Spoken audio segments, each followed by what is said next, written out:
ஏசாயா தீர்க்கதரிசியின் புத்தகம் 7ஆம் அதிகாரம் 14ஆம் வசனத்தையும், மத்தேயு எழுதின சுவிசேஷம் 1ஆம் அதிகாரம் 23ஆம் வசனத்தையும், மத்தேயு எழுதின சுவிசேஷம் 1ஆம் அதிகாரம் 21ஆம் வசனத்தையும், லூக்கா எழுதின சுவிசேஷம் 2ஆம் அதிகாரம் 21ஆம் வசனத்தையும் இந்த 4 வசனங்களை வாசிக்கும் போது, அவள் பேரிடுவாள் இம்மானுவேல் என்று வாசிக்கிறோம். ஆண்டவருக்கு இம்மானுவேல் என்ற பெயரிட்டார்கள். யோசேப்பிடத்தில் தேவதூதன் தோன்றி அவருக்கு இயேசு என்று பெயரிடுவாயாக என்று சொன்னான். ஆண்டவருக்கு அவருக்கு இயேசு என்று பெயரிட்டார்கள் என்று சொல்லப்பட்டிருக்கிறது. பெயரிடப்பட்டவர் நம்முடைய கர்த்தராகிய இயேசு. அந்த பெயரை மனிதர்கள் இட்டார்கள் என்பது உண்மை என்றாலும், அந்த பெயரை பரலோகம் தீர்மானித்து அந்த பெயர் நம்முடைய ஆண்டவருக்கு சூட்டப்பட்டது. நான் ஏற்கனவே கூட்டங்களில் பேசியிருக்கிறேன். நம்முடைய ஆண்டவர் இயேசுவுக்கு வேதாகமத்தில் பழைய ஏற்பாட்டிலும் புதிய ஏற்பாட்டிலுமாக சேர்ந்து 272 பெயர்கள் இருக்கிறது என்று வேத பண்டிதர்கள் கணித்திருக்கிறார்கள். 272.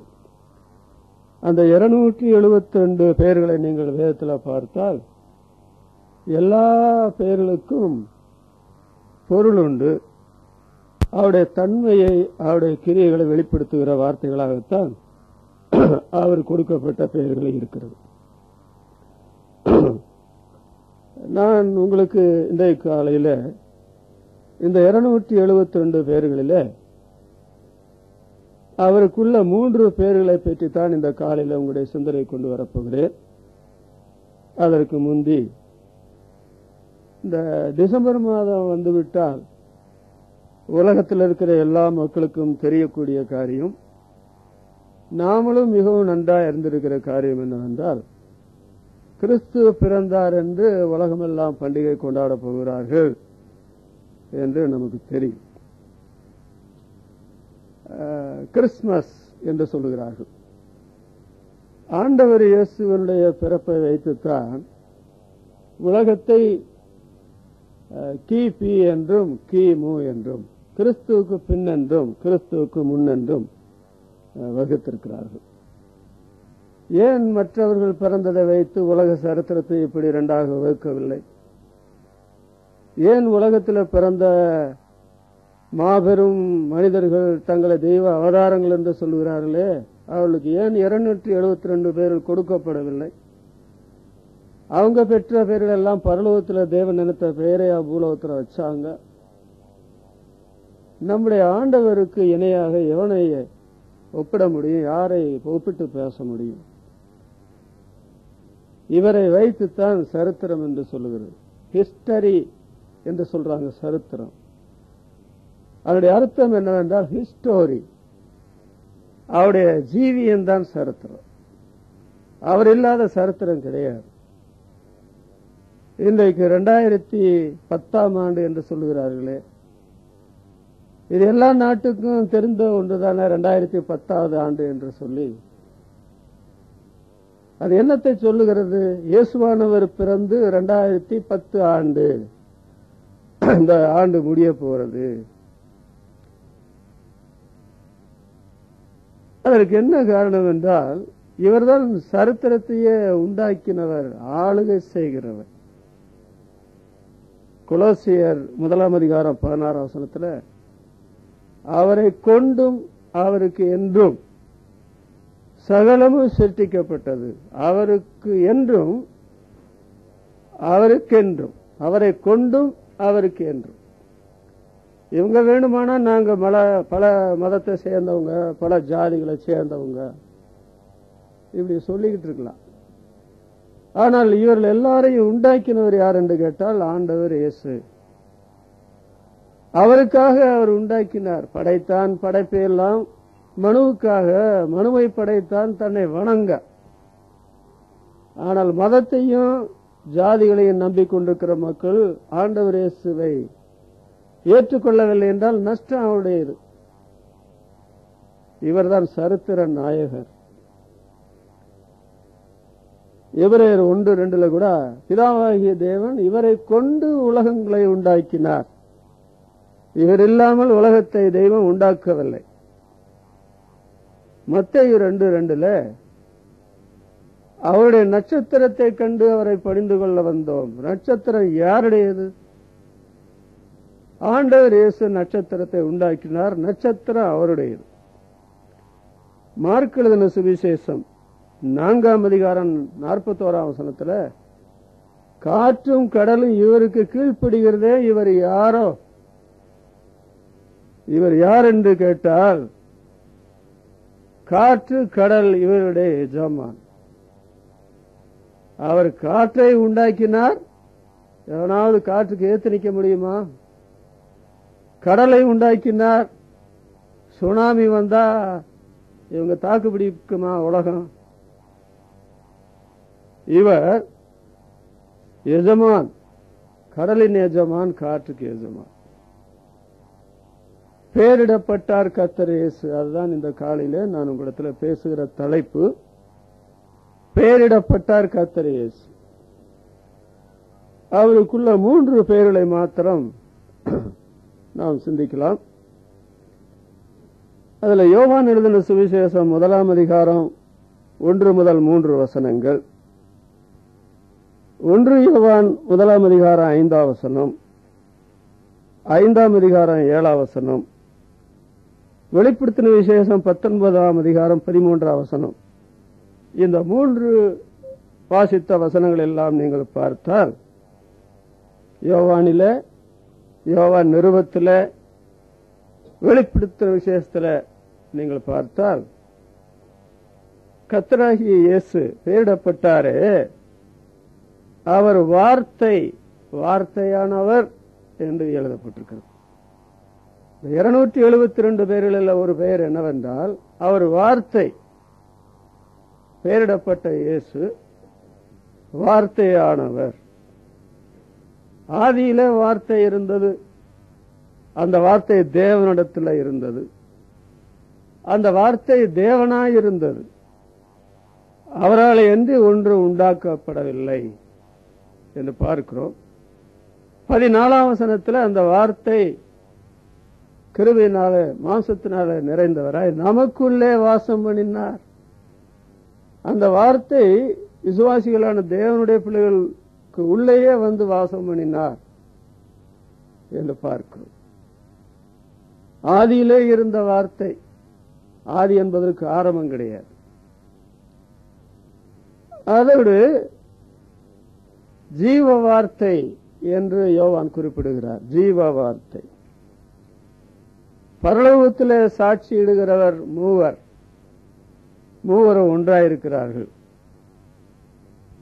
அதுல பிதா, வார்த்தை, பரிசுத்த ஆவி என்பவர்களே. நடுவிலே அவரை வார்த்தை என்று சொல்லப்பட்டிருக்கிறது. வெளிப்படுத்தின விஷயத்துல அவருடைய நாமம் தேவனுடைய வார்த்தை என்பதே, அவருடைய நாமம் தேவனுடைய வார்த்தை என்பது. இத்தனை வசனங்கள் பெயரிடப்பட்ட நம்முடைய ஆண்டவர் இயேசுவுக்கு வார்த்தை என்ற காரியம் சொல்லப்பட்டிருக்கிறது நாம் பார்க்கிறோம். இவர் வார்த்தை, வார்த்தையானவர். இப்படி சொல்லப்பட்ட பெயரிடப்பட்ட நபர் உலகத்தில் யாராவது உண்டா? இப்படி சொல்லப்பட்ட, இப்படி பெயரிடப்பட்ட ஒரு நபர் உலகத்தில் எங்கேயாவது உண்டா? ஆனால் நம்முடைய ஆண்டவராகிய இயேசு கிறிஸ்துவுக்கு மாத்திரம்தான் இப்படிப்பட்ட ஒரு நாமம் உண்டு. அவருடைய நாமம் இல்லாமல் வேறொரு நாமம் இல்லை. அவர் வார்த்தையானவர். இந்த வார்த்தை என்று சொல்லும் பொழுது, அந்த வார்த்தை இல்லை என்றால் நாம் ஒருவரோடொருவர் தொடர்பு கொள்ள முடியுமா?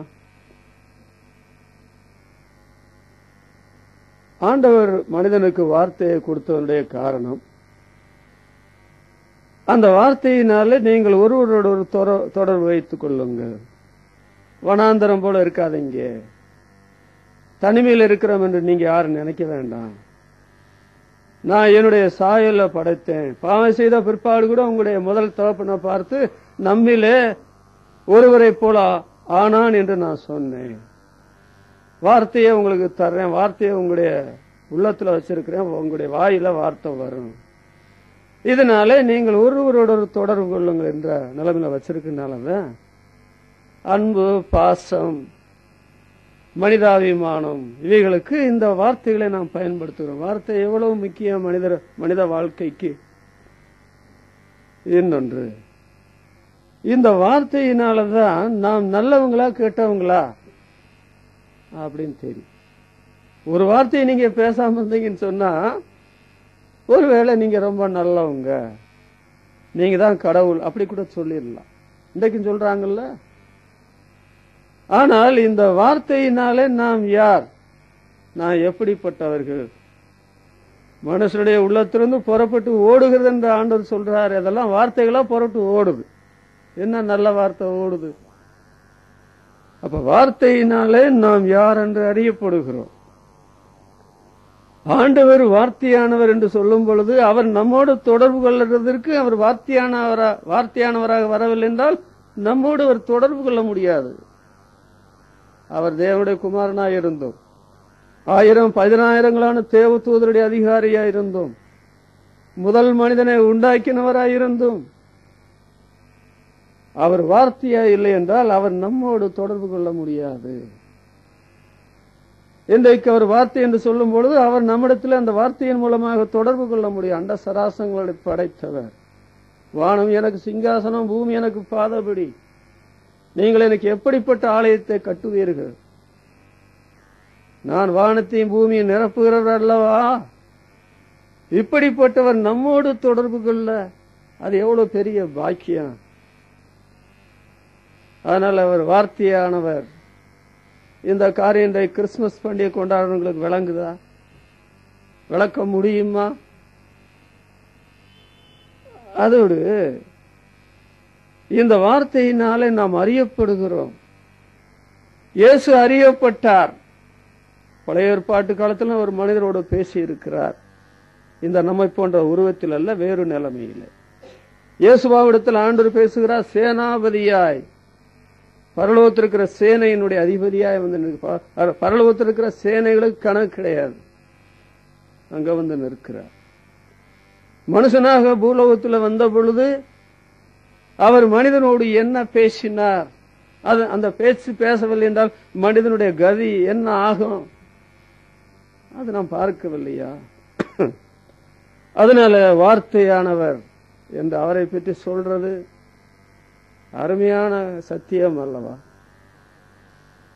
நம்முடைய ஆண்டவர் வார்த்தையானவர். அவருடைய நாமம் தேவனுடைய வார்த்தை என்பதே. கர்த்தர் இயேசுவினுடைய வார்த்தையை குறித்து 4 சுவிசேஷங்களை படிக்கலாம். அவருடைய வார்த்தை வந்து அதிகாரம் உள்ள வார்த்தையாக இருந்ததென்றும் வல்லமையுள்ள வார்த்தையாக இருந்ததென்றும் வேதம் சொல்கிறது. அந்த வார்த்தையினுடைய அதிகாரம் போல ஒரு அதிகாரம் இன்றைக்கு உலகத்தில் எவனுக்கும் கிடையாது. அவருடைய வார்த்தைக்குள்ள வல்லமையை போல இந்த உலகத்தில் எவனுக்கும் அந்த வல்லமை கிடையாது. ஒருவேளை ஏனோக்கை போல, நோவாவை போல, லேவியை போல ஆண்டவரோடு சஞ்சரிக்கிற மக்களுக்கு வேண்டும் என்றால் அந்த வார்த்தையை ஆண்டவர் ஏராளம் தாராளமாய் கொடுப்பார். ஆண்டவர் தன்னை விட நம்மை மதிக்கிறவர். நான் செய்த அற்புதங்களை விட அவர்கள் என்னை விசுவாசிக்குள்ள அற்புதங்கள் செய்வார்கள் என்று சொல்லுகிறார். அந்த மாதிரி வார்த்தை உலகத்தில் எவனாவது பேச முடியுமா? பேசினானா? பேசக்கூடுமா? நம்முடைய ஆண்டவர் இயேசுடைய வார்த்தையை பற்றி வேதம் என்ன சொல்ல தெரியுமா? மத்திய எழுதின சுவிசேஷம் 8ஆம் அதிகாரம் 8ஆம் வசனத்தையும் யோவான் 4ஆம் அதிகாரம் 50ஆம் வசனத்தை வாசிக்கும் போது ஒரு வார்த்தை சொல்லும். அந்த நூற்றுக்கதிபதி சொல்றான் ஆண்டவரை பார்த்து, அப்பொழுது என்னுடைய வேலைக்காரன் பிழைப்பான். ஒரு வார்த்தை. வேலைக்காரன் பிழைத்தான் இல்லையா? சுகமடைந்தான் இல்லையா? அதோடு நூற்றுக்கதிபதி, அதாவது ராஜாவுடைய மனுஷரில் ஒருத்தன், தன்னுடைய குமாரன் வியாதியா இருக்கிறான் என்ற ஆண்டவரத்துல வந்த பொழுது அவன் அவருடைய வார்த்தையை நம்பி போனான். ஆண்டவர் இயேசு சொன்ன வார்த்தையை நம்பி போனான். சுகமடைந்த போது எந்த நேரத்தில் சுகமடைந்தது? 7ஆம் மணி நேரத்தில். ஆண்டவர் சொன்ன அதே மணி நேரத்தில் சொன்ன வார்த்தையை நம்பி போனான். உன்னுடைய மகன் பிழைத்திருக்கிறான், பிழைப்பான் என்று சொல்லவில்லை, பிழைத்திருக்கிறான். 7ஆம் மணி நேரத்திலேயே பிழைச்சிட்டான். அப்புறம் நடந்து போய் அந்த தகப்பனார் கண்டான். அப்ப என்ன அர்த்தம்? ஆண்டவர் வார்த்தைக்கு எந்த நோயையும் குணப்படுத்தக்கூடிய சக்தி உண்டு.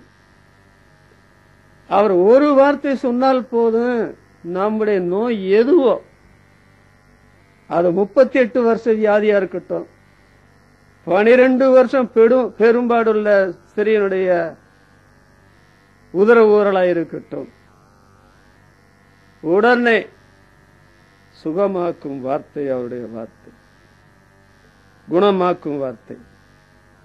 அதோடு லூக்கா 5ஆம் அதிகாரம் 5ஆம் வசனத்தை வாசிக்கும் போது, உம்முடைய வார்த்தையின்படியே வலைகளை போடுகிறேன், முழுவதும் பிரயாசப்பட்டு ஒன்று அகப்படவில்லை. என்ன நடந்தது? 2 படகு அமலத்தக்கதாக மீன் கிடைத்தது. அந்த 2 படகுல ஒரு மீன் கூட கிடையாது. இல்லாதவைகளை இருக்கிறவளை போல் அழைக்கிற தேவன், இன்னொன்று குறைவை நிவர்த்தி பண்ணுகிற ஆண்டவர். இயேசு என்று பெயரிடப்பட்டாரே, அவருடைய நாமம் தேவனுடைய வார்த்தையாயிற்று. அவர் குணப்படுத்த முடியாத ஒரு வியாதி கூட உலகத்தில் கிடையாது. அவர் மனசு வச்சா, அவருடைய வார்த்தையை நம்பினா, அவருடைய வார்த்தையை நம்முடைய வாழ்க்கையில கிரியை செய்தார். இன்னொன்று, நம்முடைய சுய பிரயாசத்தினால எதையும் சாதித்து விடலாம் என்று நாம் நினைத்தால், விசுவாசிகள் கூட நினைத்தால், அது நடக்கவே நடக்காது. உலக மக்களுக்கு அது நடக்காது. பாவேல் கோபுரத்தை கட்டி முடிக்க முடியல. சீசர்கள் 2 முறை பிள்ளைகளை ஏதாவது உண்டா? ஒன்றும் இல்லை, முழுதும் பிரயாசப்பட்டு. யோவான் 21ஆம் அதிகாரத்தில் சொல்லப்பட்டிருக்கிறது. அவருடைய கடந்த கால அனுபவம் எல்லாம் குப்பை, ஒண்ணுக்கும் உதவாது. அவருடைய வார்த்தை நம்முடைய குறைவு எதுவோ அதை நிறைவாக்கும். அவருடைய வார்த்தை நமக்கு இல்லாமையில எல்லாவற்றையும் உண்டாக்கி தரும். ஆண்டவர் வார்த்தையானவர், அவருடைய நாமம் வார்த்தை என்பது. அதோடு லூக்கா 4ஆம் அதிகாரம் 36ஆம் வசனம், மத்தேயு சுவிசேஷம் 8ஆம் அதிகாரம் 16ஆம் வசனத்தில் வாசிக்கும் போது,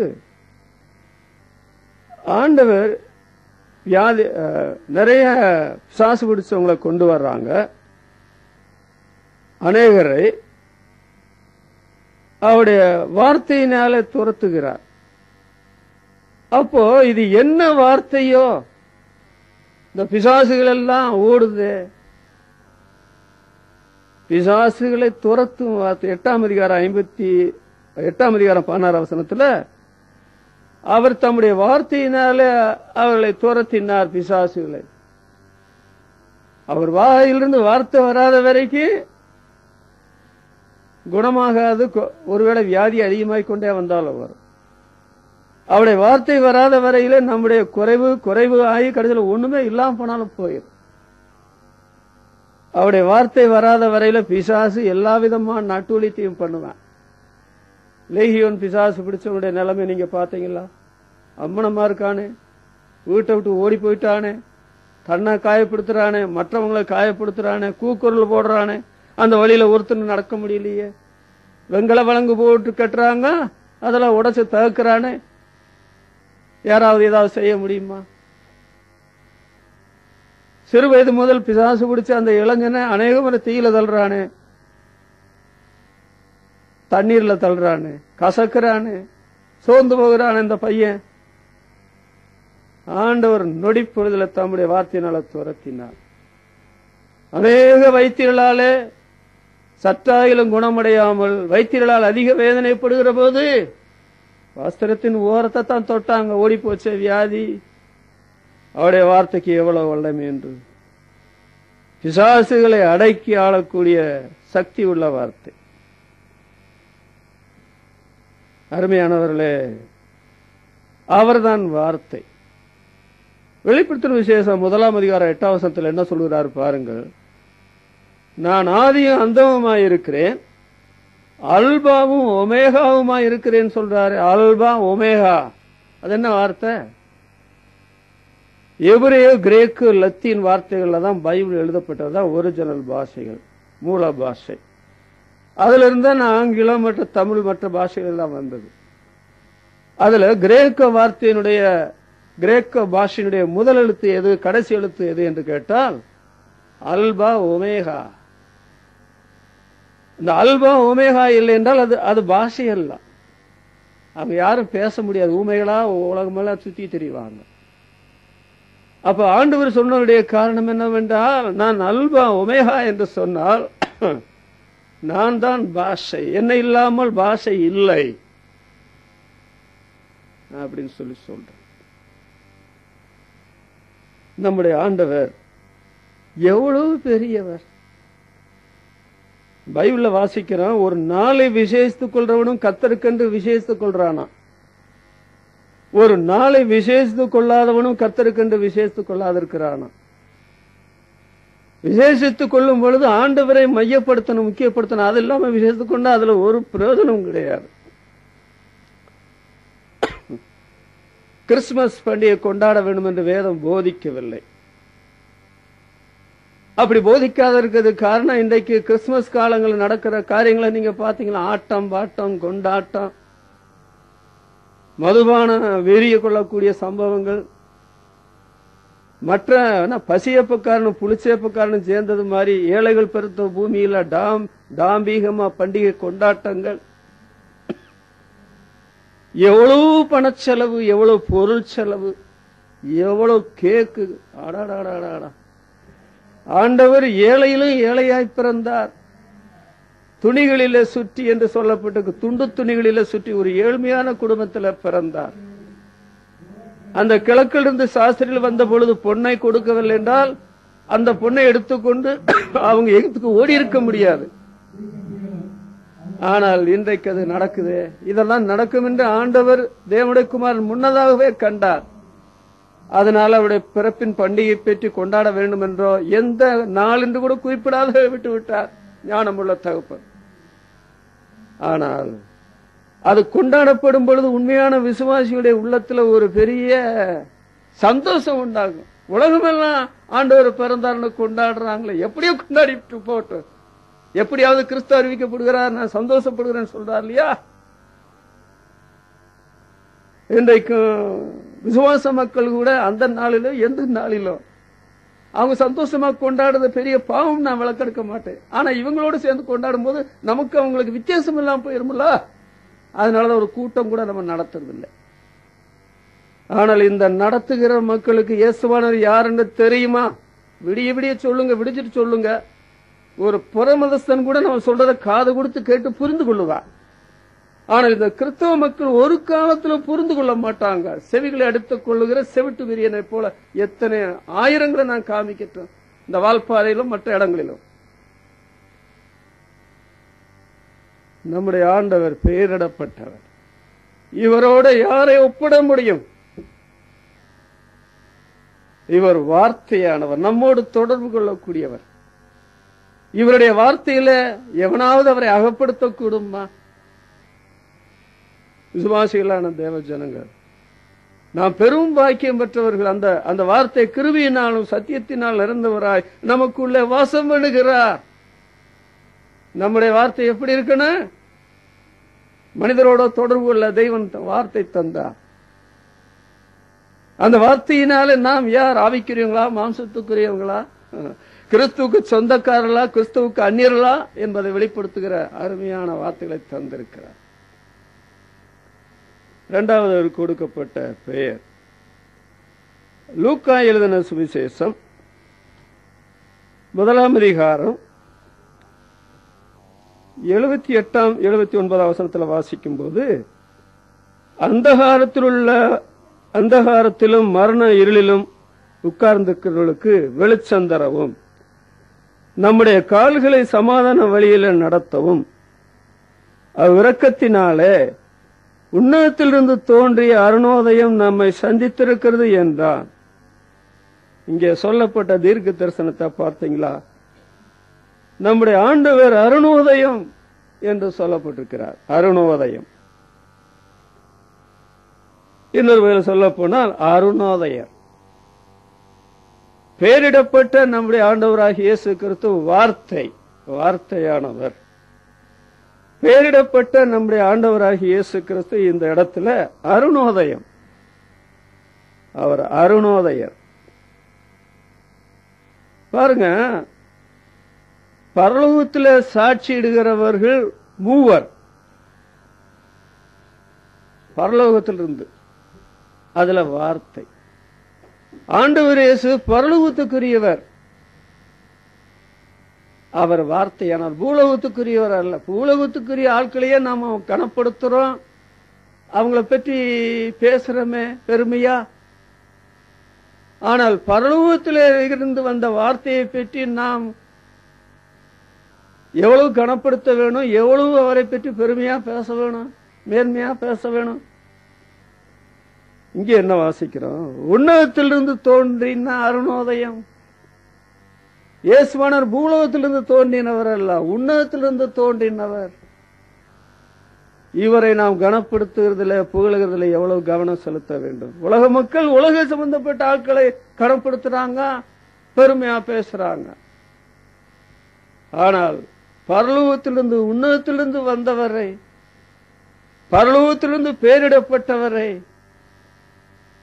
எவரோடு இவரை ஒப்பிட முடியாது தன்னிகரற்ற தனி புருஷரான ஆண்டவர் இயேசுவை, பிறந்தவரை நாம் எவ்வளவாக கனப்படுத்த வேண்டும், எவ்வளவாக இவரை பிரஸ்தாபப்படுத்த வேண்டும். மேய்ப்பர்கள் அதைத்தான் செய்தார்கள். இவர் அருணோதயர். அருணோதயம் என்று சொல்லும் பொழுது ஓசியா 6ஆம் அதிகாரம் 8ஆம் வசனத்துல அருணோதயம் ஆயத்தமாகி அப்படி என்று அங்கு எழுதப்பட்டிருக்கிறது. அது ஆண்டவரை பற்றி சொல்ல தீர்க்க தரிசனம் தான். அவர் மழையாக பனியாக வருவார், முன்மாரியாக பின்மாரியாக வருவார். அவரை நாம் தேடும்படி புறப்பட்டு போவோம் என்று எழுதியிருக்கிறது. அருணோதயம் ஆயத்தமாகித்தான் அது வரும். இந்த அருணோதயம் உன்னத பாட்டு 6ஆம் அதிகாரம் 10ஆம் வசனத்துல மணவாட்டியான திருச்சபையை பற்றி சொல்லப்பட்டிருக்கிற காரியம், அருணோதயம் போல உதிக்கிற இவள் யார் அப்படின்னு. ஓசியாவில் சொல்லப்பட்ட காரியம் நம்முடைய ஆண்டவராகி இயேசு கிறிஸ்துவை பற்றி. அவர் ஆயத்தமாகி, அருணோதயம் ஆயத்தமாகி மலையை போல முன்மாறிய போன பின்மாறிய போல வருவார், அவரை தொடர்ந்து தேடுவோம். இங்கே மணவாட்டியான திருச்சபையை பற்றி சொல்லும் பொழுது அருணோதயம் போல உதிக்கிற இவள் யார்? அப்போ ஆண்டவர் இயேசு பெயரிடப்பட்டவர் அருணோதயம், அருணோதயர் என்று சொல்லும் பொழுது அவர் ஆயத்தமானார். அவருடைய புறப்படுதல் அனாதி காலத்தினுடையது. எப்போ புறப்பட்டார்? 2000 வருஷ காலத்துக்கு முந்தி இயேசுநாதர் பிறந்தார் சொல்றோம். ஆனால் அவர் புறப்பட்டு காலங்களாயிற்று, கோடான கோடி வருஷங்கள் ஆயிற்று. மனுஷன் பாவம் செய்வான் தெரிஞ்சுதான் மனுஷனை உண்டாக்கினார் ஆண்டவர். அப்பொழுதே ஸ்திரீன் வித்தாக வாக்கு பண்ணப்பட்டார். இவருடைய புறப்படுதல் அனாதி காலத்தினுடையது. என்னை அனாதி காலத்தில் நினைச்சாரு, சபையை அனாதி காலத்துல கட்ட தீர்மானிச்சாரு. இயேசுவான ஒரு உலகத் தோட்டத்துக்கு முந்தைய அடிக்கப்பட்ட ஆட்டுக்குட்டியானார் அல்லவா? நாமும் கூட உலகத் தோட்டத்துக்கு முந்தைய கிறிஸ்துவுக்குள்ள தெரிந்து கொள்ளப்பட்டோம் என்று சொல்லப்பட்டிருக்கிறது. அருணோதயம் ஆயத்தமாகிறது, அது உதிக்கிறது. அருணோதயம் என்று சொல்லுவதை அறிய வேண்டும் என்றால் அது காலை நேரத்தில் தான் அருணோதயத்தை தேட வேணும். மாலை நேரத்தில் அருணோதயம் வராதுங்க. சரித்திரத்தில், வேத சரித்திரத்திலையும் உலக சரித்திரத்திலையும் அருணோதயம் என்று சொல்லுகிறது காலை பொழுது. அது காலை பொழுதுன்னா எப்போ? அதிகாலையா, விடிஞ்ச பிற்பாடான்னு விளக்க வேணுமில்ல. ஆகவே இந்த அருணோதயத்தை நாம் கண்டுபிடிக்க வேண்டும் என்றால் அது காலை நேரத்துக்கு தான் போக வேண்டும். அது எந்த நேரம்? அந்த அருணோதய நேரம் மார்க் எழுதின சுவிசேஷம் 1 அதிகாரம் 35 வசனம் வாசிக்கும் போது, அதிகாலை இருட்டோட எழுந்து நம்முடைய ஆண்டவர் தனி இடத்துல போய் ஜெபம் பண்ணி கொண்டிருக்கிறார். அதிகாலை இருட்டோட.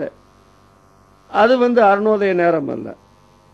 அப்போஸ்தலர் நடவடிக்கைகள் 2 அதிகாரம் 15 வசனத்தை வாசிக்கும் போது, அங்கே பொழுது விடிந்து என்று பேதுரு அப்போஸ்தலன் பிரசங்கத்தில் சொல்றார்.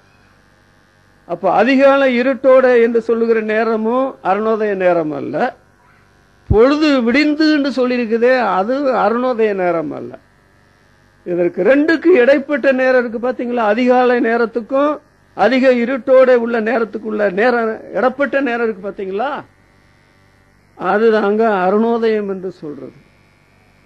இந்த அருணோதயம் இல்லாதபடி ஒரு நாள் காலை பொழுது உதிக்கவே உதிக்காது. தெய்வீக ஒழுங்கு என்னவென்றால், முதல் உலகத்தை அழிக்கும் பொழுது இரவும் பகலும், சீதளமும் அறுவடையும் பயிரிடப்படுறதும் ஒளியாது, உலகம் இருக்கிற வரைக்கும் அது ஒளியாதுன்னு ஆண்டவர் சொல்றார் நோவாட்ட.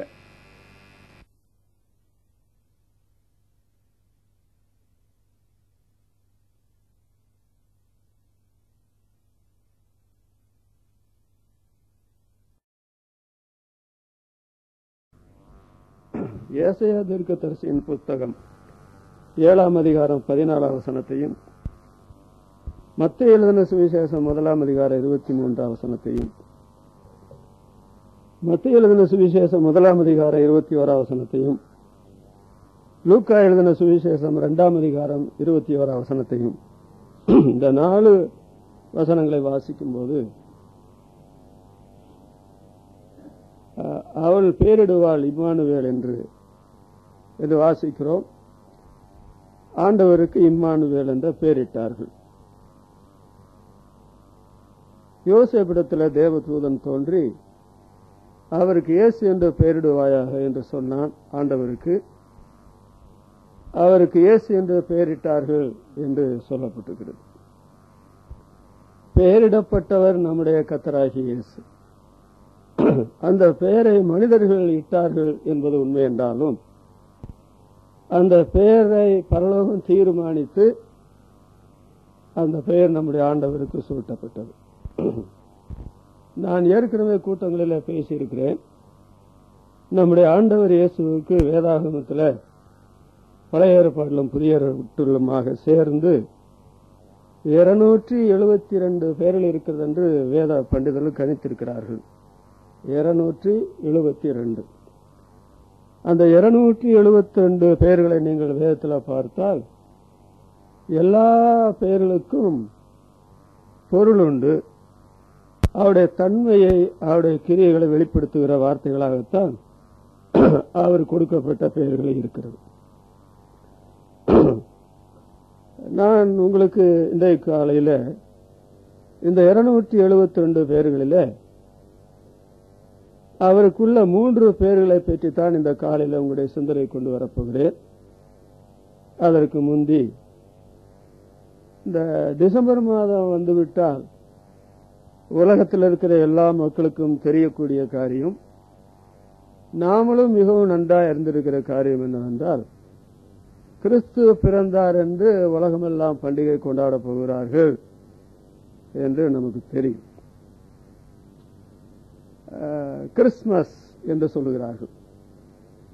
ஆண்டவர் இயேசுவினுடைய பிறப்பை வைத்துத்தான் உலகத்தை கிபி என்றும் கிமு என்றும், கிறிஸ்துவுக்கு பின் என்றும் கிறிஸ்துவுக்கு முன் என்றும் வகுத்திருக்கிறார்கள். ஏன் மற்றவர்கள் பிறந்ததை வைத்து உலக சரித்திரத்தை இப்படி 2ஆக வகுக்கவில்லை? ஏன் உலகத்தில் பிறந்த மாபெரும் மனிதர்கள் தங்களை தெய்வ அவதாரங்கள் என்று சொல்கிறார்களே, அவர்களுக்கு ஏன் 272 பேர்கள் கொடுக்கப்படவில்லை? அவங்க பெற்ற பெயர்கள் எல்லாம் பரலோகத்தில் தேவன் நினைத்த பெயரை பூலோகத்தில் வச்சாங்க. நம்முடைய ஆண்டவருக்கு இணையாக எவனை ஒப்பிட முடியும்? யாரை ஒப்பிட்டு பேச முடியும்? இவரை வைத்துத்தான் சரித்திரம் என்று சொல்லுகிறது. ஹிஸ்டரி என்று சொல்றாங்க, சரித்திரம்.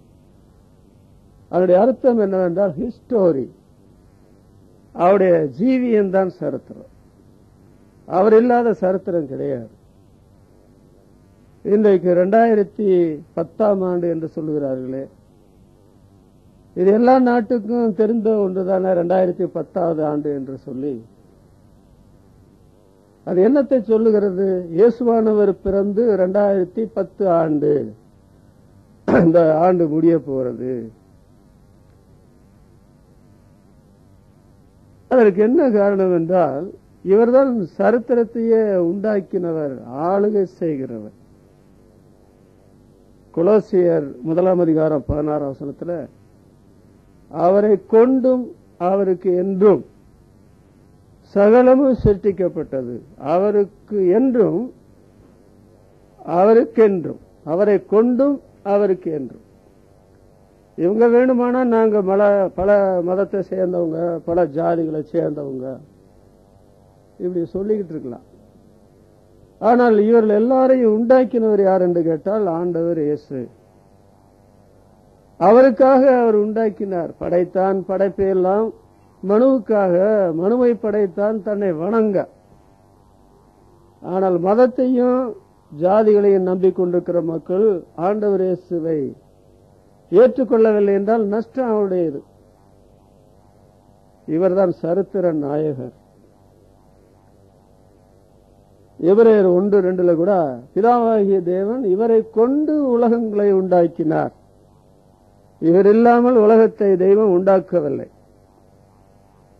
மத்தேயு 2:2 அவருடைய நட்சத்திரத்தை கண்டு அவரை பணிந்து கொள்ள வந்தோம். நட்சத்திரம் யாருடையது? ஆண்டவர் இயேசு நட்சத்திரத்தை உண்டாக்கினார், நட்சத்திரம் அவருடையது.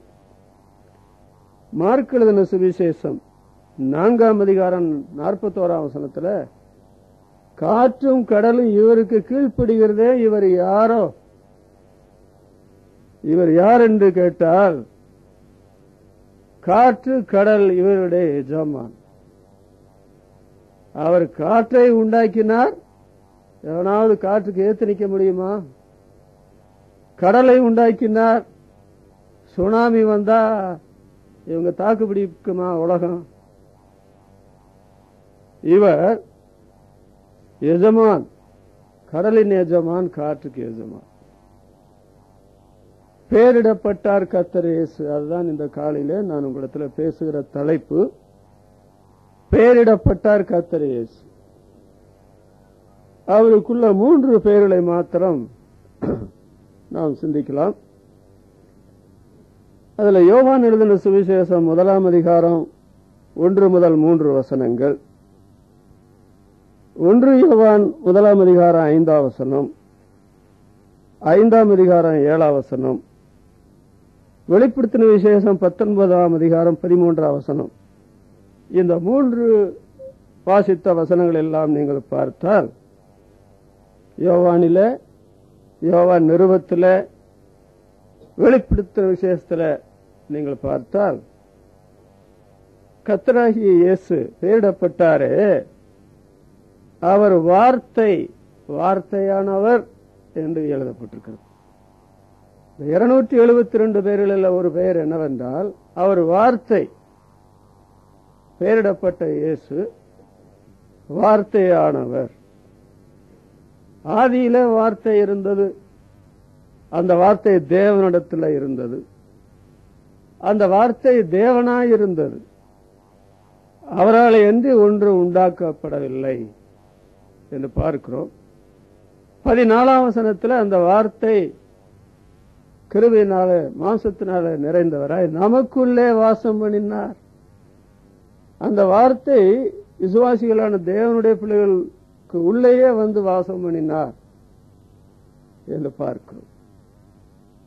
ஆதியிலே இருந்த வார்த்தை, ஆதி என்பதற்கு ஆரம்பம் கிடையாது.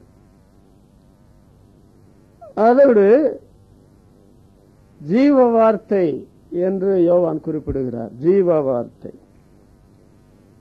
பரலோகத்திலே சாட்சியிடுகிறவர் மூவரும் ஒன்றாயிருக்கிறார்கள். அதுல பிதா, வார்த்தை, பரிசுத்த ஆவி என்பவர்களே. நடுவிலே அவரை வார்த்தை என்று சொல்லப்பட்டிருக்கிறது. வெளிப்படுத்தின விசேஷத்துல அவருடைய நாமம் தேவனுடைய வார்த்தை என்பது. அவருடைய நாமம் தேவனுடைய வார்த்தை என்பது. இத்தனை வசனங்கள் பெயரிடப்பட்ட நம்முடைய ஆண்டவர் இயேசுவுக்கு வார்த்தை என்ற காரியம் சொல்லப்பட்டிருக்கிறதை நாம் பார்க்கிறோம். இவர் வார்த்தையானவர். இப்படி சொல்லப்பட்ட பெயரிடப்பட்ட நபர் உலகத்தில் யாராவது உண்டா? இப்படி சொல்லப்பட்ட இப்படி பெயரிடப்பட்ட ஒரு நபர் உலகத்தில் எங்கேயாவது உண்டா? ஆனால் நம்முடைய ஆண்டவராகிய இயேசு கிறிஸ்துவுக்கு மாத்திரம்தான் இப்படிப்பட்ட ஒரு நாமம் உண்டு. அவருடைய நாமம் இல்லாமல் வேறொரு நாமம் இல்லை. அவர் வார்த்தையானவர். இந்த வார்த்தை என்று சொல்லும் பொழுது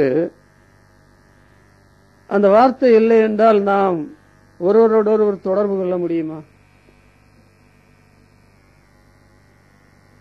ஆண்டவர் மனிதனுக்கு வார்த்தையை கொடுத்ததனுடைய காரணம், அந்த வார்த்தையினாலே நீங்கள் ஒருவரோட ஒரு தொடர்பு வைத்துக் கொள்ளுங்கள். வனாந்தரம் போல இருக்காதீங்க, தனிமையில் இருக்கிறோம் என்று நீங்க யாரும் நினைக்க வேண்டாம். நான் என்னுடைய சாயல படைத்தேன். பாவம் செய்த பிற்பாடு கூட உங்களுடைய முதல் தகப்பனை பார்த்து நம்மிலே ஒருவரை போல ஆனான் என்று நான் சொன்னேன். வார்த்தையை உங்களுக்கு தர்றேன், வார்த்தையை உங்களுடைய உள்ளத்துல வச்சிருக்கிறேன், உங்களுடைய வாயில வார்த்தை வரும். இதனால நீங்கள் ஒருவரோட தொடர்பு கொள்ளுங்கள் என்ற நிலைமையில வச்சிருக்கனாலதான் அன்பு, பாசம், மனிதாபிமானம் இவைகளுக்கு இந்த வார்த்தைகளை நாம் பயன்படுத்துகிறோம். வார்த்தை எவ்வளவு முக்கியம் மனித வாழ்க்கைக்கு. இன்னொன்று, இந்த வார்த்தையினாலதான் நாம் நல்லவங்களா கெட்டவங்களா அப்படின்னு தெரியும். ஒரு வார்த்தையை நீங்க பேசாம இருந்தீங்கன்னு சொன்னா ஒருவேளை நீங்க ரொம்ப நல்லவங்க, நீங்க தான் கடவுள் அப்படி கூட சொல்லிடலாம். இன்றைக்கும் சொல்றாங்கல்ல. ஆனால் இந்த வார்த்தையினாலே நாம் யார், நான் எப்படிப்பட்டவர்கள், மனுஷனுடைய உள்ளத்திலிருந்து புறப்பட்டு ஓடுகிறது என்று ஆண்டவர் சொல்றாரு. அதெல்லாம் வார்த்தைகளா புறப்பட்டு ஓடுது. என்ன நல்ல வார்த்தை ஓடுது? அப்ப வார்த்தையினாலே நாம் யார் என்று அறியப்படுகிறோம். ஆண்டவர் வார்த்தையானவர் என்று சொல்லும் பொழுது அவர் நம்மோடு தொடர்பு கொள்வதற்கு அவர் வார்த்தையானவராக வரவில்லை என்றால் நம்மோடு அவர் தொடர்பு கொள்ள முடியாது. அவர் தேவனுடைய குமாரனாய் இருந்தோம், 1000 10,000 தேவ தூதருடைய அதிகாரியாய் இருந்தோம், முதல் மனிதனை உண்டாக்கினவராய் இருந்தோம். அவர் வார்த்தையா இல்லை என்றால் அவர் நம்மோடு தொடர்பு கொள்ள முடியாது. இன்றைக்கு அவர் வார்த்தை என்று சொல்லும் பொழுது அவர் நம்மிடத்தில் அந்த வார்த்தையின் மூலமாக தொடர்பு கொள்ள முடியும். அண்ட சராசங்களை படைத்தவர். வானம் எனக்கு சிங்காசனம், பூமி எனக்கு பாதபடி, நீங்கள் எனக்கு எப்படிப்பட்ட ஆலயத்தை கட்டுவீர்கள்? நான் வானத்தையும் பூமியை நிரப்புகிறவர் அல்லவா? இப்படிப்பட்டவர் நம்மோடு தொடர்பு கொள்ள அது எவ்வளவு பெரிய பாக்கியம். அதனால் அவர் வார்த்தையானவர். இந்த காரியம் கிறிஸ்துமஸ் பண்டிகை கொண்டாடுறவங்களுக்கு விளங்குதா? விளக்க முடியுமா? அதோடு இந்த வார்த்தையினாலே நாம் அறியப்படுகிறோம். இயேசு அறியப்பட்டார். பழைய ஏற்பாட்டு காலத்தில் ஒரு மனிதரோடு பேசி இருக்கிறார். இந்த நம்மை போன்ற உருவத்தில் அல்ல, வேறு நிலைமையில். இயேசுவாவிடத்தில் ஆண்டவர் பேசுகிறார். சேனாபதியாய், பரலோகத்தில் இருக்கிற சேனையினுடைய அதிபதியாய் வந்து, பரலோகத்தில் இருக்கிற சேனைகளுக்கு கணக்கு கிடையாது, அங்க வந்து நிற்கிறார். மனுஷனாக பூலோகத்தில் வந்த பொழுது அவர் மனிதனோடு என்ன பேசினார்?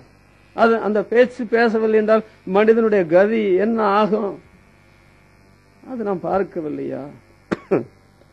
அதனால வார்த்தையானவர் என்று அவரை பற்றி சொல்றது அருமையான சத்தியம் அல்லவா? நம்முடைய ஆண்டவர் வார்த்தையானவர். அவருடைய நாமம் தேவனுடைய வார்த்தை என்பதே. கர்த்தர் இயேசுவினுடைய வார்த்தையை குறித்து 4 சுவிசேஷங்களை படிக்கலாம். அவருடைய வார்த்தை அதிகாரம் உள்ள வார்த்தையாக இருந்ததென்றும் வல்லமையுள்ள வார்த்தையா இருந்தது என்று வேதம் சொல்லுகிறது.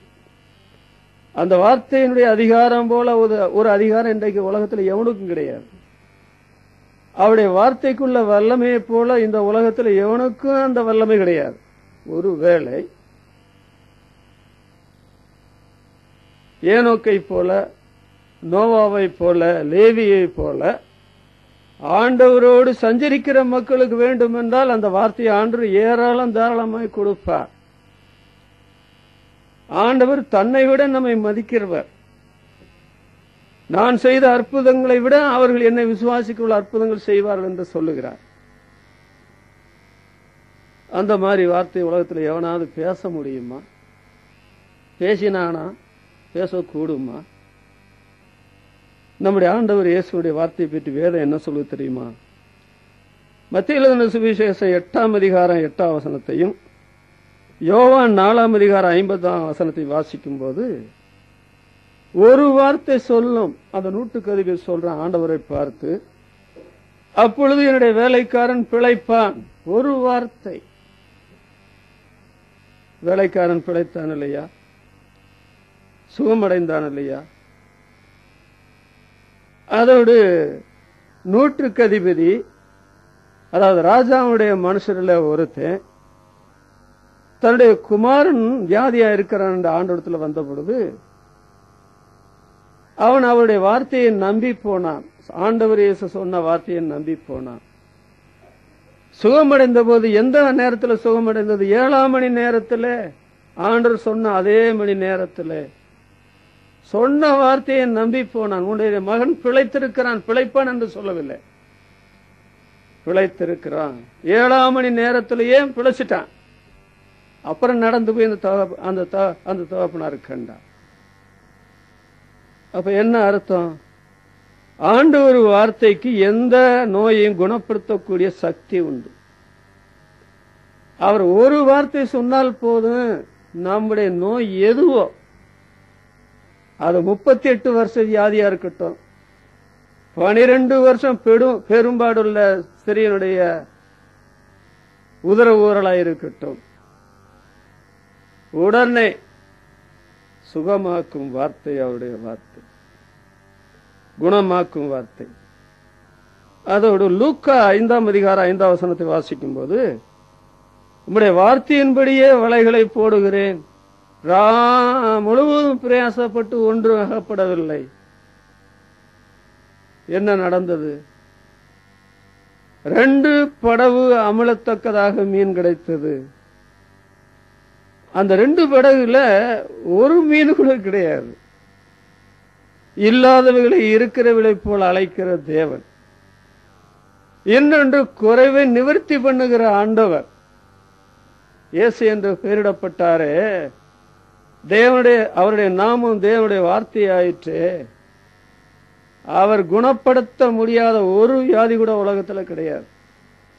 அவர் மனசு வச்சா, அவருடைய வார்த்தையை நம்பினா, அவருடைய வார்த்தையை நம்முடைய வாழ்க்கையில கிரியை செய்தார்.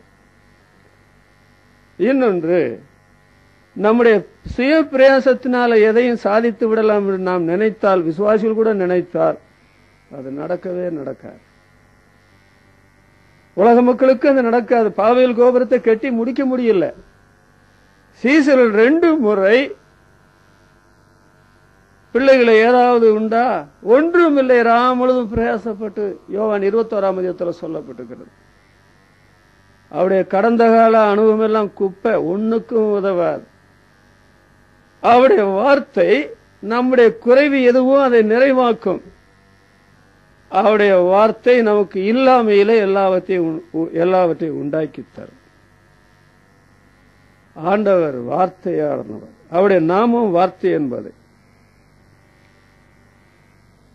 அதோடு லூக்கா 4ஆம் அதிகாரம் 36ஆம் வசனம், மத்தேயு எழுதின சுவிசேஷம் 8ஆம் அதிகாரம் 16ஆம் வசனத்தில் வாசிக்கும் போது, ஆண்டவர் வியாதி நிறைய பிசாசு பிடிச்சவங்களை கொண்டு வர்றாங்க. அநேகரை அவருடைய வார்த்தையினால துரத்துகிறார். அப்போ இது என்ன வார்த்தையோ, இந்த பிசாசுகள் எல்லாம் ஓடுது, பிசாசுகளை துரத்தும் வார்த்தை. 8ஆம் அதிகாரம் 16 வசனத்துல அவர் தம்முடைய வார்த்தையினால அவர்களை துரத்தினார் பிசாசுகளை. அவர் வாயிலிருந்து வார்த்தை வராத வரைக்கும் குணமாகாது. ஒருவேளை வியாதி அதிகமாகிக் கொண்டே வந்தாலும் வரும். அவருடைய வார்த்தை வராத வரையில நம்முடைய குறைவு ஆகி கடைசியில் ஒண்ணுமே இல்லாம போனாலும் போயிடும்.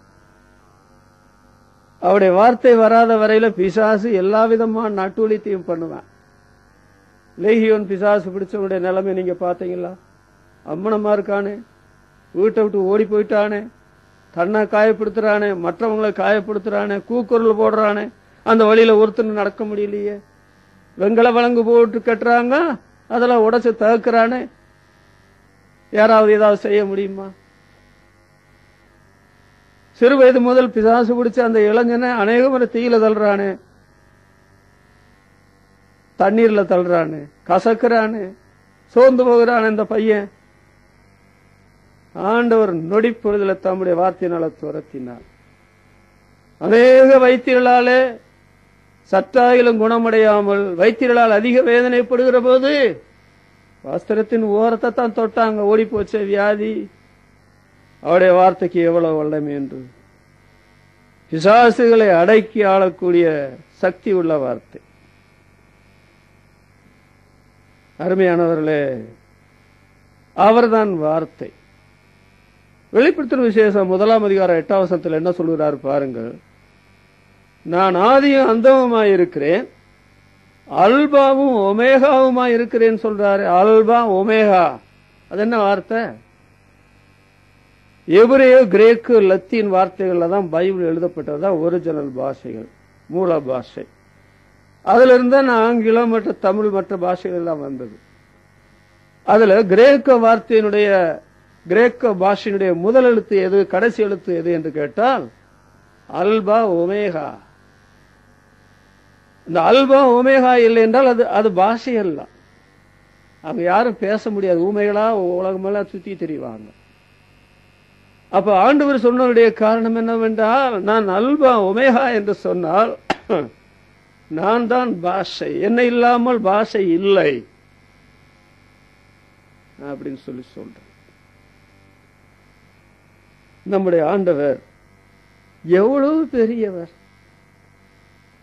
பைபிள்ல வாசிக்கிறோம், ஒரு நாளை விசேஷித்துக் கொள்றவனும் கர்த்தருக்கென்று விசேஷித்துக் கொள்றானா, ஒரு நாளை விசேஷித்துக் கொள்ளாதவனும் கர்த்தருக்கென்று விசேஷித்துக் கொள்ளாதிருக்கிறானா. விசேஷித்துக் கொள்ளும் பொழுது ஆண்டவரை மையப்படுத்தணும், முக்கியப்படுத்தணும். அது இல்லாம விசேஷித்துக் கொண்டா அதுல ஒரு பிரயோஜனம் கிடையாது.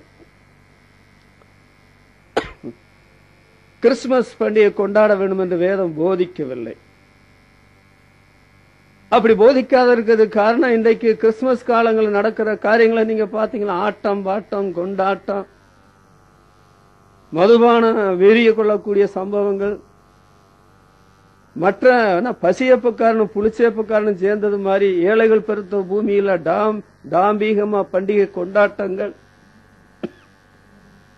எவ்வளவு பணச்செலவு, எவ்வளவு பொருள் செலவு, எவ்வளவு கேக்கு. ஆடாடாடாடா, ஆண்டவர் ஏழையிலும் ஏழையாய் பிறந்தார். துணிகளில சுற்றி என்று சொல்லப்பட்டு துண்டு துணிகளில சுற்றி ஒரு ஏழ்மையான குடும்பத்தில் பிறந்தார். அந்த கிழக்கிலிருந்து சாஸ்திரியில் வந்த பொழுது பொன்னை கொடுக்கவில்லை என்றால் அந்த பொன்னை எடுத்துக்கொண்டு அவங்க எதுக்கு ஓடி இருக்க முடியாது. ஆனால் இன்றைக்கு அது நடக்குது. இதெல்லாம் நடக்கும் என்று ஆண்டவர் தேவனுடைய குமாரன் முன்னதாகவே கண்டார். அதனால அவருடைய பிறப்பின் பண்டிகை பற்றி கொண்டாட வேண்டும் என்றோ எந்த நாள் என்று கூட குறிப்பிடாத விட்டு விட்டார் ஞானமுள்ள தகப்பன். ஆனால் அது கொண்டாடப்படும் பொழுது உண்மையான விசுவாசியுடைய உள்ளத்துல ஒரு பெரிய சந்தோஷம் உண்டாகும். உலகமெல்லாம் ஆண்டவர் பிறந்தார்னு கொண்டாடுறாங்களே, எப்படியோ கொண்டாடிட்டு போட்டு, எப்படியாவது கிறிஸ்து அறிவிக்கப்படுகிறார், நான் சந்தோஷப்படுகிறேன் சொல்றார் இல்லையா? இன்றைக்கும் விசுவாச மக்கள் கூட அந்த நாளிலோ எந்த நாளிலோ அவங்க சந்தோஷமா கொண்டாடுறது பெரிய பாவம் நான் விளக்கெடுக்க மாட்டேன். ஆனா இவங்களோடு சேர்ந்து கொண்டாடும் போது நமக்கு அவங்களுக்கு வித்தியாசம் இல்லாம போயிருமில்ல. அதனாலதான் ஒரு கூட்டம் கூட நம்ம நடத்துறதில்லை. ஆனால் இந்த நடத்துகிற மக்களுக்கு இயேசுவானவர் யாருன்னு தெரியுமா? விடிய விடிய சொல்லுங்க, விடிச்சிட்டு சொல்லுங்க. ஒரு புறமதஸ்தன் கூட நம்ம சொல்றத காது கொடுத்து கேட்டு புரிந்து கொள்ளுவார். ஆனால் இந்த கிறிஸ்தவ மக்கள் ஒரு காலத்திலும் புரிந்து கொள்ள மாட்டாங்க. செவிகளை அடுத்துக் கொள்ளுகிற செவிட்டு விரியனை போல எத்தனை ஆயிரங்களை நான் காமிக்கிட்டோம் இந்த வால்பாறையிலும் மற்ற இடங்களிலும். நம்முடைய ஆண்டவர் பெயரிடப்பட்டவர். இவரோட யாரை ஒப்பிட முடியும்? இவர் வார்த்தையானவர், நம்மோடு தொடர்பு கொள்ளக்கூடியவர். இவருடைய வார்த்தையில எவனாவது அவரை அகப்படுத்தக்கூடுமா? விசுவாசிகளான தேவ ஜனங்கள், நாம் பெரும் பாக்கியம் பெற்றவர்கள். அந்த வார்த்தை கிருபையினாலும் சத்தியத்தினால் நிறைந்தவராய் நமக்குள்ளே வாசம் பண்ணுகிறார். நம்முடைய வார்த்தை எப்படி இருக்கணும்? மனிதரோட தொடர்பு உள்ள தெய்வன் வார்த்தை தந்தார். அந்த வார்த்தையினாலே நாம் யார்? ஆவிக்குரியவங்களா, மாம்சத்துக்குரியவங்களா, கிறிஸ்துவுக்கு சொந்தக்காரர்களா, கிறிஸ்துவுக்கு அந்நியர்களா என்பதை வெளிப்படுத்துகிற அருமையான வார்த்தைகளை தந்திருக்கிறார். இரண்டாவது அவருக்கு கொடுக்கப்பட்ட பெயர், லூக்கா எழுதின சுவிசேஷம் 1 அதிகாரம் 78 79 வசனத்தில் வாசிக்கும் போது, அந்தகாரத்திலும் மரண இருளிலும் உட்கார்ந்திருக்கிறவர்களுக்கு வெளிச்சம் தரவும், நம்முடைய கால்களை சமாதான வழியில நடத்தவும், அவ்விரக்கத்தினாலே உன்னதத்திலிருந்து தோன்றிய அருணோதயம் நம்மை சந்தித்திருக்கிறது என்றான். இங்கே சொல்லப்பட்ட தீர்க்க தரிசனத்தை பார்த்தீங்களா? நம்முடைய ஆண்டவர் அருணோதயம் என்று சொல்லப்பட்டிருக்கிறார். அருணோதயம். இன்னொரு வகையில் சொல்ல போனால் அருணோதயர். பெயரிடப்பட்ட நம்முடைய ஆண்டவராகிய இயேசு கிறிஸ்து வார்த்தையானவர். பெயரிடப்பட்ட நம்முடைய ஆண்டவராகிய இயேசு கிறிஸ்து இந்த இடத்துல அருணோதயம். அவர் அருணோதயர். பாருங்க, பரலோகத்தில் சாட்சியிடுகிறவர்கள் 3. பரலோகத்திலிருந்து, அதுல வார்த்தை. ஆண்டவர் இயேசு பரலோகத்துக்குரியவர். அவர் வார்த்தையானவர். பூலோகத்துக்குரியவர் அல்ல. பூலோகத்துக்குரிய ஆட்களையே நாம கனப்படுத்துறோம், அவங்கள பற்றி பேசுறோமே பெருமையா. ஆனால் பரலோகத்தில் இருந்து வந்த வார்த்தையை பற்றி நாம் எவ்வளவு கனப்படுத்த வேணும், எவ்வளவு அவரை பற்றி பெருமையா பேச வேணும், மேன்மையா பேச வேணும். இங்கே என்ன வாசிக்கிறோம்? உன்னதத்திலிருந்து தோன்றின அருணோதயம். இயேசுவானவர் பூலோகத்திலிருந்து தோன்றினவர் அல்ல, உன்னதத்திலிருந்து தோன்றினவர். இவரை நாம் கனப்படுத்துகிறதுல, புகழுகிறதுல எவ்வளவு கவனம் செலுத்த வேண்டும். உலக மக்கள் உலக சம்பந்தப்பட்ட ஆட்களை கனப்படுத்துறாங்க, பெருமையா பேசுறாங்க. ஆனால் பரலோகத்திலிருந்து, உன்னதத்திலிருந்து வந்தவரை, பரலோகத்திலிருந்து பெயரிடப்பட்டவரை, எவரோடு இவரை ஒப்பிட முடியாது தன்னிகரற்ற தனி புருஷரான ஆண்டவர் இயேசுவை, பிறந்தவரை நாம் எவ்வளவாக கனப்படுத்த வேண்டும், எவ்வளவாக இவரை பிரஸ்தாபப்படுத்த வேண்டும். மேய்ப்பர்கள் அதைத்தான் செய்தார்கள்.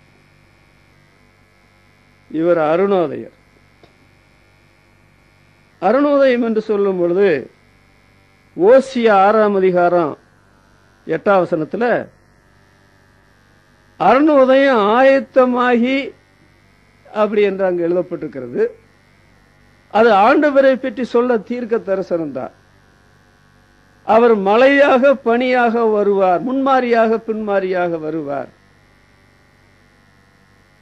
அவரை நாம் தேடும்படி புறப்பட்டு போவோம் என்று எழுதியிருக்கிறது. அருணோதயம் ஆயத்தமாகித்தான் அது வரும். இந்த அருணோதயம் உன்னத பாட்டு 6 அதிகாரம் 10 வசனத்துல மணவாட்டியான திருச்சபையை பற்றி சொல்லப்பட்டிருக்கிற காரியம், அருணோதயம் போல உதிக்கிற இவள் யார் அப்படின்னு. ஓசியாவில் சொல்லப்பட்ட காரியம் நம்முடைய ஆண்டவராகி இயேசு கிறிஸ்துவை பற்றி. அவர் ஆயத்தமாகி, அருணோதயம் ஆயத்தமாகி மலையை போல முன்மாரியை போல பின்மாரியை போல வருவார், அவரை தொடர்ந்து தேடுவோம். இங்கே மணவாட்டியான திருச்சபையை பற்றி சொல்லும் பொழுது அருணோதயம் போல உதிக்கிற இவள் யார்? அப்போ ஆண்டவர் இயேசு பெயரிடப்பட்டவர் அருணோதயம், அருணோதயர் என்று சொல்லும் பொழுது அவர் ஆயத்தமானார். அவருடைய புறப்படுதல் அனாதி காலத்தினுடையது. எப்போ புறப்பட்டார்? 2000 வருஷ காலத்துக்கு முந்தி இயேசுநாதர் பிறந்தார் சொல்றோம். ஆனால் அவர் புறப்பட்டு காலங்களாயிற்று, கோடான கோடி வருஷங்கள் ஆயிற்று. மனுஷன் பாவம் செய்வான் தெரிஞ்சுதான் மனுஷனை உண்டாக்கினார் ஆண்டவர். அப்பொழுதே ஸ்திரீன் வித்தாக வாக்கு பண்ணப்பட்டார். இவருடைய புறப்படுதல் அனாதி காலத்தினுடையது. என்னை அனாதி காலத்தில் நினைச்சாரு, சபையை அனாதி காலத்துல கட்ட தீர்மானிச்சாரு. இயேசுவான ஒரு உலகத் தோட்டத்துக்கு முந்தைய அடிக்கப்பட்ட ஆட்டுக்குட்டியானார் அல்லவா? நாமும் கூட உலகத் தோட்டத்துக்கு முந்தைய கிறிஸ்துவுக்குள்ள தெரிந்து கொள்ளப்பட்டோம் என்று சொல்லப்பட்டிருக்கிறது. அருணோதயம் ஆயத்தமாகிறது, அது உதிக்கிறது. அருணோதயம் என்று சொல்லுவதை அறிய வேண்டும் என்றால் அது காலை நேரத்தில் தான் அருணோதயத்தை தேட வேணும். மாலை நேரத்தில் அருணோதயம் வராதுங்க. சரித்திரத்தில், வேத சரித்திரத்திலையும் உலக சரித்திரத்திலையும் அருணோதயம் என்று சொல்லுகிறது காலை பொழுது. அது காலை பொழுதுன்னா எப்போ? அதிகாலையா, விடிஞ்ச பிற்பாடான்னு விளக்க வேணுமில்ல. ஆகவே இந்த அருணோதயத்தை நாம் கண்டுபிடிக்க வேண்டும் என்றால் அதற்கு காலை நேரத்துக்கு தான் போக வேண்டும்.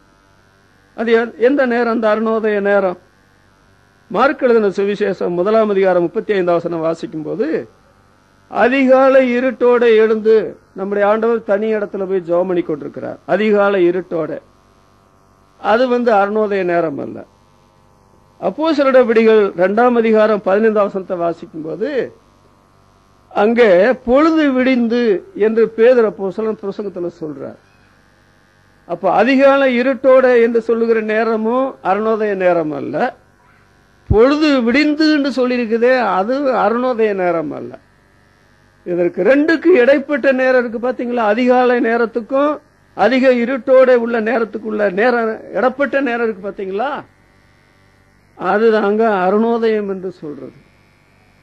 இந்த அருணோதயம் இல்லாதபடி ஒரு நாள் காலை பொழுது உதிக்கவே உதிக்காது. தெய்வீக ஒழுங்கு என்னவென்றால், முதல் உலகத்தை அழிக்கும் பொழுது இரவும் பகலும், சீதளமும் அறுவடையும் பயிரிடப்படுறதும் ஒளியாது. உலகம் இருக்கிற வரைக்கும் அது ஒளியாதுன்னு ஆண்டவர் சொல்றார் நோவாட்ட.